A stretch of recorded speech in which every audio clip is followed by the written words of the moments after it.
Hi, my name is TJ. My dad died of overdose on January 1st, 2011, and my mom is a recovering addict. God helped my mom, and now together we are here to help you. Now let's talk recovery. Here's your host, my mom, Susan Sexton-Wood. Hi, and welcome to Let's Talk Recovery. I'm your host, Susan Sexton-Wood. Unchained Praises is an outreach ministry helping those who struggle with addiction, not only the loved one of an addict, but the one who struggles with the addiction. We want to help them, meet them right where they are, and walk with them on their journey of recovery. We want to help the family members who don't understand addiction. We want to help them with their journey also. One thing that I've learned in my own recovery is that families also have their own recovery journey. We have consumed their life with our own addiction, that they are consumed by whether they're going to get a phone call or consumed by our daily routines that affect their lives. Today, our guest is Jennifer Smith. And I wanted to say Maddox, but she's been recently married, and we just want to welcome her to the show for taking the time out to come and be on the show. Thank you. Thank you. Thank you. I've gotten to know Jennifer a little bit, and she is one awesome lady. She takes time to just help those who struggle with addiction. Her heart is so involved, and we just can't thank her enough for coming and being on the show. So, Jennifer, I'm going to ask you to start off by just sharing your testimony. Okay. Well, I got into recovery and working with mental health is because of my past. I've been clean 21 years and still struggle. For the last few years, I've been doing really good. Sometimes it creeps up on us, and that's when we get the help that we need. Mm-hmm. Just talking to somebody. So what I did was I got pregnant, and I just got out of Richmond. I changed my people, places, and things, and that's like the important thing to do if you want to stay clean. Because I see so many people come back. And it's just that vicious cycle. They'll get right back into it. Mm-hmm. So I moved in with my dad and tried to finish school there, and that was hard. And but I knew I was going to be a mom, and I didn't want my parents to, because I've seen so many of my friends like pawn their kids off their parents. I couldn't do that. So I seen so much struggle. So I just wanted to do good. And my dad, he worked at the state hospital, and he was a drug and alcohol counselor. And I just seen how good things he's done, and so I just kind of followed that. Mm-hmm. I love it. I love it. So what kind of things, besides getting away from people, places, and things, mm-hmm. what kind of things did you do for your recovery? Well, I talked to people.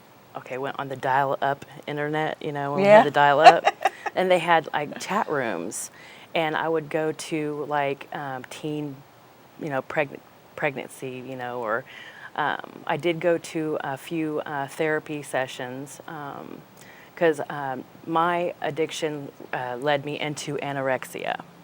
So you can't look at it now, but it was pretty bad. I just wanted to hurt myself, no matter what it was. If it was just using my body for other things, or it was horrible. So I just left. I just left it all, and just continued to talk to people that that's what it's like to be a teen mom, and just communication.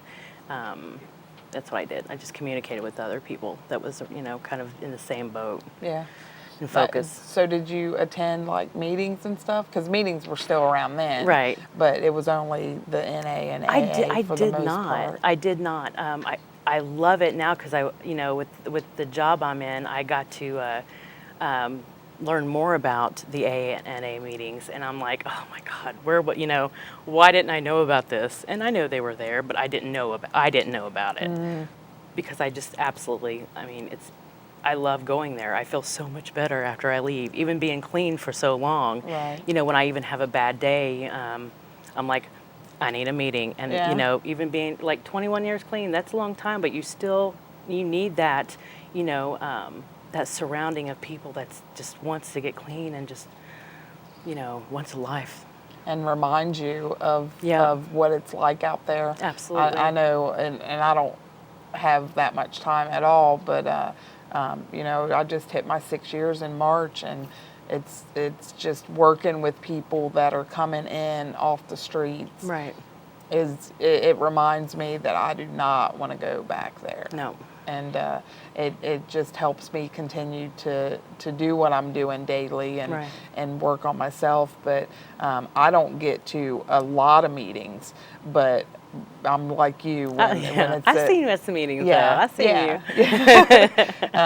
you. But sometimes I would like to go to more, just because it is whether I need it that day or it's just part of a routine. Right. It's a comfort. It's a It is. comfort, and to walk out of there just being refreshed, Refreshed. and that's probably the best word for it. Huh? Yeah, refreshed. Absolutely. Hit that refresh button. So you work in the field of mental health and addiction. Yes. And so what led you to that? Is it because of your own walk with it, or and you didn't go into adulthood using, right? No. It was my more young teens. teens, yeah. That's awesome. You don't hear that very yeah. much for somebody so young to get out of that. So thank God for the dial-up internet. Right. It's showing my age. It's okay though. It's good. You just don't hear that much. No. But I had some other struggles as an adult, learning to accept and love myself, because I was still, I guess you call it a dry. Dry drunk. Yeah. I just didn't love myself, so I would do some really crazy things to sabotage my body when I was, and that was not too really long ago until I met my husband. Oh wow. Yeah. Wow. You know, it was a lot, but he's amazing. That's awesome that you can talk about that, though. Yeah. Because just because we choose the path of recovery and we're sober, life isn't perfect. No. We still have some issues, and, Oh, yeah. and we have to learn how to work through them and stay in recovery. Right. But you have to love yourself and accept who you are, and you have to know that you're worth it. Yeah. So you're there now. Oh, yeah. You know you're worth it. Oh yeah, I know I'm worth it. Yeah. I'm good. I love your attitude. You're always peppy and cheerful, and I go home and like, so you make sure that it's when you're helping people, you got to remain like, it's kind of like a stage. You have to like look at your audience and see how they are, and that just like if I'm working with somebody, I listen to their story. I just listen. I don't ask them 50 million questions. I listen to. I'm like, tell me your story. What do you want? And I get to where they're at. You know. Right. I'm no better. I'm no better than they are. And then I give them a little bit of my story when they're ready. But I think there's definitely hope out there, and so if I could help anybody, one person, that's good. Well, you're helping people. Just, I know that from being in the recovery world with you and seeing you out there doing it. So, okay, back to the question, because we got away from it. So good at that. What brought you to wanting to help other people? Like, what was the significant decision that you wanted to be in the mental health and addiction field? Because it's a hard field to be in. Because I just like helping people. I just simply like helping people, and you were just drawn to. I was just giving back. Yeah. Giving it back in my own way. I didn't know anything about like the 12 steps for the longest time. Yeah. So it's my giving back to let them see. There is, if I could be like, hey, this is where I'm at now. There's hope. You're still here. You're still alive. Yeah. So just to show them that hope. Yeah, that's good. Would you like to share now you're married? Mm-hmm. And share with us some of that? Yes, we actually got married at the Recovery Church, May 4th. Get it, May the 4th be with you. Yeah. And my husband, his name's Matthew Smith, and he has been also in recovery. Our lives are around recovery, and he's a recovering alcoholic, and he's amazing. You know, we've been through some heck, but I mean, I know that. Yeah. But like, I've seen what's inside him, and he's just beautiful. I know he's gonna be like, oh Lord. But he knows I love him so much. Yeah. You know, and he makes me feel comfortable with myself, and just. That's good, and So you got to good. have that. Oh gosh, you got to. Yeah. So. Now the last couple shows we talked about the Recovery Church, and Yes. I've mentioned the Recovery Church. Would you like to share anything about Recovery Church, because it's new, Right. And we want to get it out there. We want people to know that this is happening Yeah. on Tuesdays at 6:30, and I think that they're going to move the location. Right. Where people can get to it a little bit easier. Okay. That's kind of in the works, and it's actually where my office is, so that works really good for me. I need an office there so I could go. You can come share my office There you go. anytime. That's awesome. Anytime you want. Recovery Church, Pastor Joe, he married us, and I just, he's been wanting me to get there, and I'm like, I will. But it's, you go there and you don't feel like you are looked at as an addict. You are there among other individuals that, kind of have been through what you've been through, or, it doesn't matter what drug you have, what your drug of choice, you are all welcomed there. So. And it's not just for people who struggle with drug and alcohol addiction. It's recovery, which recovery is many, many things. Yeah, eating disorders to, sex holics to, all of it. Everybody, it's a disease. Yeah. We want to definitely let people know that it's more than just for drugs and alcohol, because a lot of people don't know where to go when they have a struggle that's beyond that. Oh no, that's absolutely right. Like, I don't have a problem, because everything is like based on either drugs or alcohol. Right. But like, right. I was telling a few of my peeps that I talk to, I'm like, there's more, when I talk about my addictions and stuff, that's not an addiction. Well, okay, yeah, actually it is, especially when you put yourself in danger. It's a little bit, it's crazy. And they're like, oh, okay, I see that. But I said, there's so much, more than just drugs and alcohol that can be an addiction, that could ruin your life. Yeah. Yeah. And I know for us at Unchained Praises, we want to look at the word addiction, not what's before it. Right. Because there is many addictions. Right. And addiction is something that is hindering your life. Yep. That's an addiction. Yep. It could be shopping, like you said. It could be sex. It could be gambling. It could be... it could be watching too much TV, really, if it's hindering your life and you don't want to go to work. Well, gaming. Yeah. Oh, yeah. Gaming addiction. I need to talk to my son on that one. My son, we actually, he has a time limit. Yeah. During summertime or weekends, he gets 3 hours, which is not real bad because it's the whole 3 hours day. is good. And then during school, he gets an hour and a half. My sons would look at me like, you crazy, Mom. Yeah, an hour and a half. Boundaries. Yeah. Hey, and that's I good. know. So what kind of boundaries do you have in your life? Well, let's see. Boundaries. I would say for my addiction, when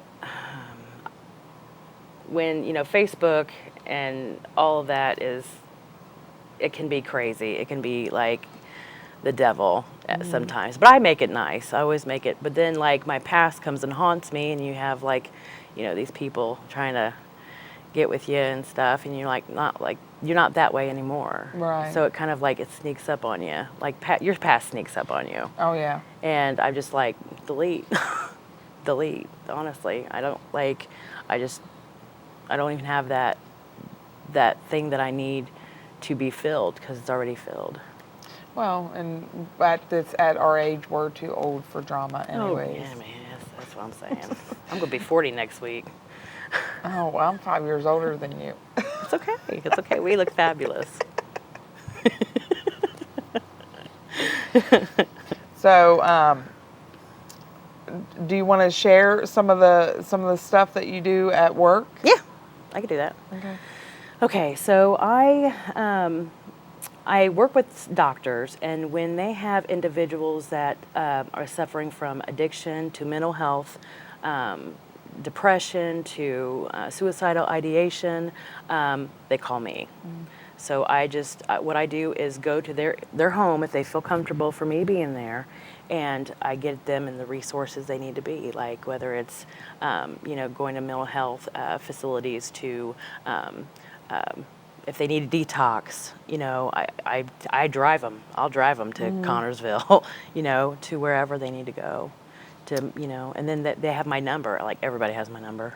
So they call me when they're even if they have, any kind of suicidal thoughts and stuff. And I just I listen to them. Yeah. Because it's really important. And that's a big key. And, Oh, yeah. And just life Yeah. is being as Just for somebody listening. Just for somebody to listen to you and just to know that you're there. Just that like calming, Yeah. Sounding board. Yeah. So Connorsville is, I know Reed now owns that. So is North Star? Is the detox still open? See, I don't know. I have to get resources. Yeah, on that I one. need to Because update I don't mine. Because I actually took somebody there last time, and they let him. He wasn't sick enough. That's happened a lot. So. And then other hospitals, you have to be suicidal. Right. Like I don't. Right. We need more detox. Yep. Facilities. Absolutely. Because we can't get to that next stage. There's a lot more inpatient and outpatient services, but Right. the missing link is that detox, because people stay in addiction if they can't get past that detox. And I know Reed bought the hospital in Connorsville, so I don't know if they're going to keep the detox unit, and I'm praying that they do. Yeah, they don't have because so we many need it. stipulations. Like it's like when somebody they need to be detoxed and then referred to like a long term. I believe in long term treatment. 30 days is not enough for me. Yeah. So At least 4 months, Yeah. 6 months. long term, definitely. Yeah. And then they get transferred into, transitioned into, like jobs to other resources that would help them. Housing, definitely housing. Yeah. So. You even take people to meetings too, don't you? Yeah. Oh yeah. Yeah, and that gives you a reason Yeah, I to know, be it at the does. meeting too, huh? I know.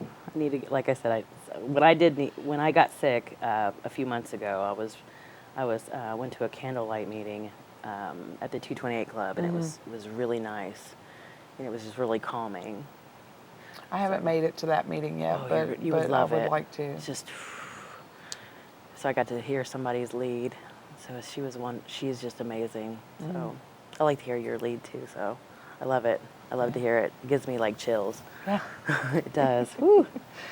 Yeah, I like to, and that's kind of what Unchained Praises was started for. Is it started because God led me to start the ministry because of my testimony, but it's turned into testimonies. Oh yeah. And that's what our events are for, and that's what this show is for, is to bring alongside other people to share, because just like yours, you got clean as a team. Yeah. And there are so many people that go beyond that, and you don't hear that.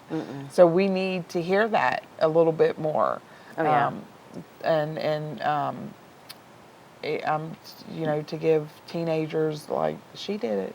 Yeah. She did it. I see a few teenagers and I'm just like, I just see myself and I'm like, oh my gosh, Yeah. You could stop this right now. Like, you could get the help now, and not live the life, because I'm a visual person. And there's a few times I've, seen somebody that, who's, an alcoholic who's lost everything, home to jobs, to family, to kids, they have nothing. Right. And, and so I've told a few people, I've been with somebody, I was like, this is my friend, whoever. I was like, look at him, like, look at what his life is, and he'll tell you, So I have a few peeps that'll be like, kind of set them straight a little bit, but this is my life, man, and it's not good. These streets are not good. No. Yeah, and they're just getting worse. Yeah, they are.